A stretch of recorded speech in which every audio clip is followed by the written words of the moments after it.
6ನೇ ತರಗತಿಯ ಪ್ರಥಮ ಭಾಷಾ ವಿಷಯದ ಕನ್ನಡ ಪಾಠಗಳ ಭಾಷಾಭ್ಯಾಸ ಪ್ರಶ್ನೋತ್ತರ ಮಾಲಿಕೆ.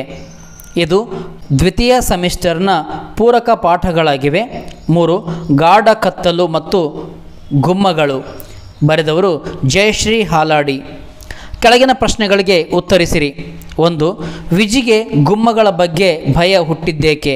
ಉತ್ತರ: ಗುಮ್ಮನಿಗೆ ಅದರ ಗೊಗ್ಗರು ಗಂಟಲ ತರಹವೇ ಭಯಾನಕ ಕಣ್ಣು, ದೇಹ ಇರುತ್ತದೆ ಎನ್ನುವುದು ಅವಳ ತಿಳುವಳಿಕೆಯಾಗಿತ್ತು. 2. ಹಳ್ಳಿಯಲ್ಲಿ ರಾತ್ರಿಯ ಕತ್ತಲು ಹೇಗಿರುತ್ತದೆ? ಉತ್ತರ: ಜಗವೆಲ್ಲವೂ ಮಸಿಯಂತೆ ಅದ್ದಿಟ್ಟಂತೆ, ಕಣ್ಣಿಗೆ ಕಣ್ಣು ತಾಗಿಸಿದರೂ ಕತ್ತಲಲ್ಲದೆ ಬೇರೇನೂ ಕಾಣುವುದಿಲ್ಲ. 3. ರಾತ್ರಿಯ ಕತ್ತಲಿನಲ್ಲಿ ಬೆಳಕು ಹುಟ್ಟಿಸಿಕೊಳ್ಳಲು ಹಳ್ಳಿಗರು ಏನೇನು ಉಪಾಯಗಳನ್ನು ಮಾಡುತ್ತಾರೆ? ಉತ್ತರ: ಸಂಜೆಯಾದೊಡನೆ ಚಿಮಣಿ ದೀಪಗಳು, 1-2 ಲ್ಯಾಂಪುಗಳನ್ನು, ದೇವರ ದೀಪಗಳನ್ನು ಹಚ್ಚಿಬಿಡುತ್ತಿದ್ದರು.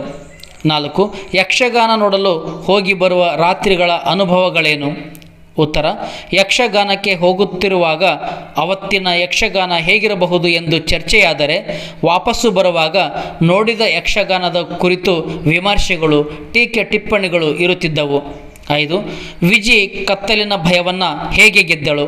ಉತ್ತರ: ಸ್ವಲ್ಪ ಬೆಳೆದು ದೊಡ್ಡವಳಾಗಿ ಗುಮ್ಮನ ಹೆದರಿಕೆ ದೂರಾದ ನಂತರ ಕತ್ತಲ ರಾತ್ರಿಯಲ್ಲಿ ಹೇಗಾದರೂ ಹೋಗುವುದು ವಿಜಿಗೆ ಇಷ್ಟವಾಗತೊಡಗಿತು.